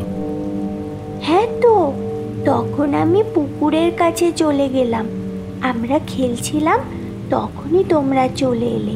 অমনি ও জলের মধ্যে চলে গেল। তখন তো তুমি ওকে দেখতে পেয়েছিলে। কেমন দেখতে তোমার বন্ধুকে? উত্তর না দিয়ে মেঝে থেকে আঁকার খাতাটা তুলে বাবার মুখের সামনে ধরল পিকলু। উপরে তোলা দুটো হাত, একটা আবছা লম্বাটে মাথা, পা দুটো দুদিকে ছড়ানো, হাত আর পায়ের আঙুলগুলো জোড়া, যাকে লিপ্ত পদ বলা হয়। নীলাদ্রি বুঝতে পারল ওর কপালে বিন্দু বিন্দু ঘাম জমছে। তোমার বন্ধু আমাদের সঙ্গে খেলবে না? না, ও শুধু আমার বন্ধু, সেই জন্য ও আমার সঙ্গে এখানে চলে এসেছে। নীলাদ্রির ঘাড়ের লোমগুলো খাড়া হয়ে উঠল। তীব্র অনিচ্ছা সত্ত্বেও একবার ঘরের চারপাশে ঘুরে তাকালো। এখানে চলে এসেছে কিভাবে? তার মানে সে এখন এখানেই আছে, এই ঘরেই আছে। এখন তোমার বন্ধু কোথায় আছে? ওই যে ছাদ থেকে ঝুলে আছে, ওরকম করে ঝুলে থাকলে ভয় করে না? কিন্তু ওখানে তো কেউ নেই বাবা। আছে, তোমরা দেখতে পাচ্ছ না, তুমি ওকে বারণ করো। মানুষই আর থাকতে পারল না। এবার সে কেঁদে উঠল।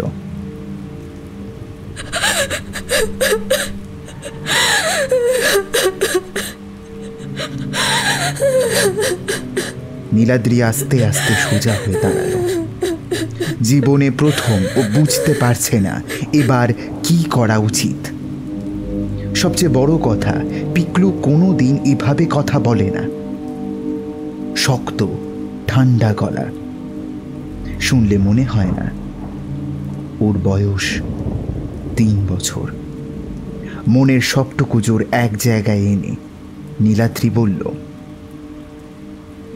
মানুষই, ওকে বেডরুমে নিয়ে যাও, খাইয়ে দাও, ঘুম পাড়ানোর চেষ্টা করো। এতক্ষণ মানুষই মেঝের উপর হাঁটু গেড়ে বসেছিল ছেলেকে জড়িয়ে। এইবার আস্তে আস্তে পিকলুকে কোলে নিয়ে উঠে দাঁড়ালো।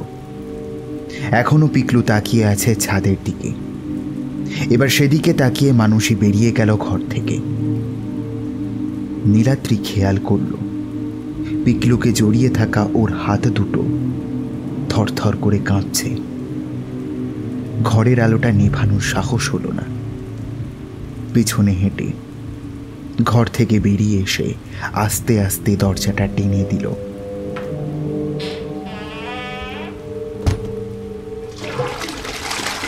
পরক্ষণ একটা অদ্ভুত শব্দ শুনে সর্বাঙ্গ কেঁপে উঠল ওর।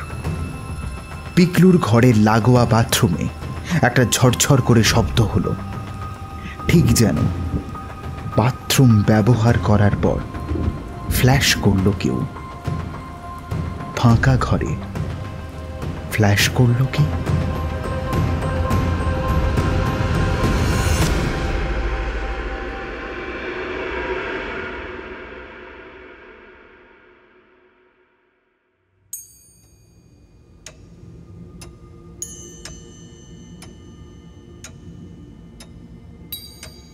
রিসেন্টলি আপনার মাথায় কোনোভাবে আঘাত লেগেছিল?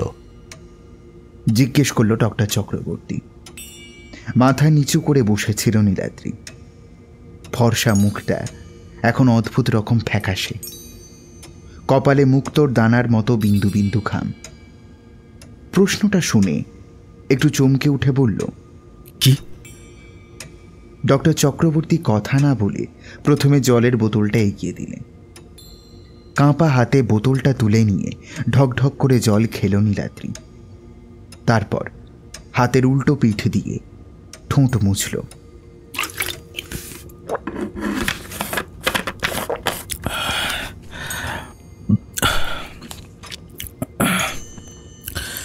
কার মাথায় বললেন? আপনার মাথায়। সম্প্রতি কোনোভাবে ব্যথা পেয়েছিলেন? দরজায় বা গাড়িতে আচমকা ঝাঁকুনি? কই না তো। কেন বলুন তো? প্রশ্নটার উত্তর না দিয়ে তীক্ষ্ণ চোখে নীলাদ্রির দিকে তাকিয়ে রইলেন doctor Chakraborty. Classical case of schizophrenia, Capgras syndrome এর অনেক লক্ষণের মধ্যে একটা। এই ভদ্রলোকের স্ত্রী বা ছেলের নয়, সবার আগে এনার নিজেরই চিকিৎসার দরকার। আর চোখে একবার ঘড়ি দেখলেন ডক্টর চক্রবর্তী। প্রায় 9:30 বাজে। ঘণ্টাখানেক ধরেই অস্বস্তিকর গল্পটা শুনছেন তিনি। আসলে আজ তার বাড়িতে কেউ নেই। স্ত্রী প্রণতি মেয়ে মুন্নিকে নিয়ে গিয়েছে বাপের বাড়ি নিউ টাউনে। ফিরবে কাল সকালে। তারা নেই বলেই একজন পেশেন্টকে এতক্ষণ সময় দিলেন সুমিত। নইলে গড়ে 10 মিনিটের মধ্যে তার রোগী দেখা শেষ হয়ে যায়। 30 বছরের অভিজ্ঞতায় এইটুকু বিদ্যা তার আয়ত্তে এসেছে। প্যাড টেনে নিয়ে খসখস করে প্রেসক্রিপশন লিখতে আরম্ভ করলেন ডক্টর চক্রবর্তী। আপাতত এই ওষুধগুলো খান, আশা করছি এতেই খানিকটা উপকার হবে। ভালো কথা। আপনি এখানে কোথায় আছেন? মানে কলকাতায়? নীলাদ্রি বড় বড় চোখে প্রেসক্রিপশনটার দিকে তাকিয়ে রইল। তারপর অবাক গলায় বলল, আপনি আমাকে ওষুধ দিচ্ছেন নাকি? শুনুন মিস্টার দত্ত, আমি যদি এই মুহূর্তে আপনাকে গোটা ব্যাপারটা বুঝিয়ে বলার চেষ্টা করি তাহলে আপনি কিছুই বুঝতে পারবেন না, উল্টে হিতে বিপরীত হবে। আপাতত চিকিৎসাটা শুরু হোক। আপনি 7 দিন পরে মানে নেক্সট শুক্রবার আবার আসবেন। বাইরে মিসেস রায় বসে আছেন, ওর কাছে নামটা লিখিয়ে যান এখনই। পরের দিন যখন আসবেন তখন আমি আপনাকে গোটা ব্যাপারটা বুঝিয়ে বলবো, আজকে নয়। আর প্লিজ এই কটা দিন আমার সঙ্গে একটু কোঅপারেট করুন। হতভম্বের মতো সুমিত চক্রবর্তীর দিকে খানিকক্ষণ তাকিয়ে রইল নীলাদ্রি।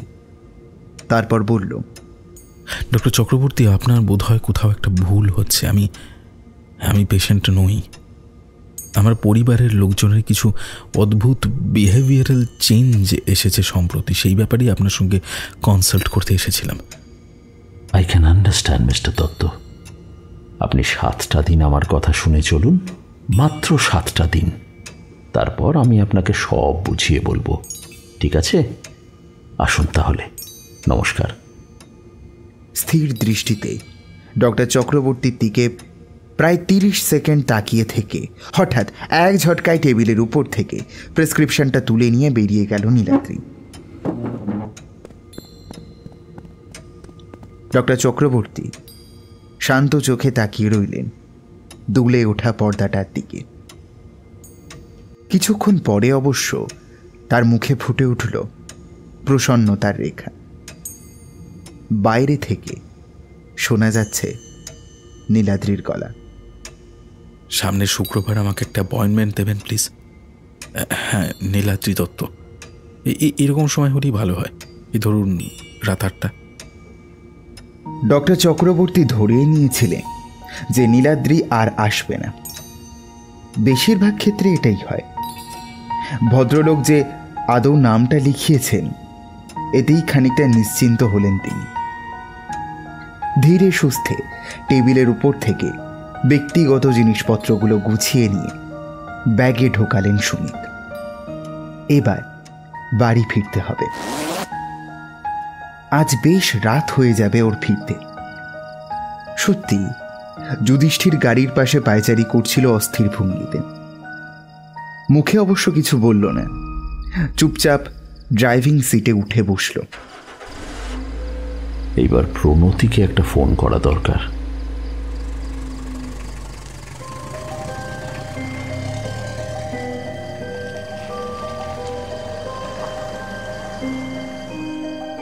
কেমন লাগলো আমাদের আজকের গল্পটা জানিয়ে দিও নিচের কমেন্ট বক্সে, আর অবশ্যই আমাদের সাবস্ক্রাইব করতে ভুলো না।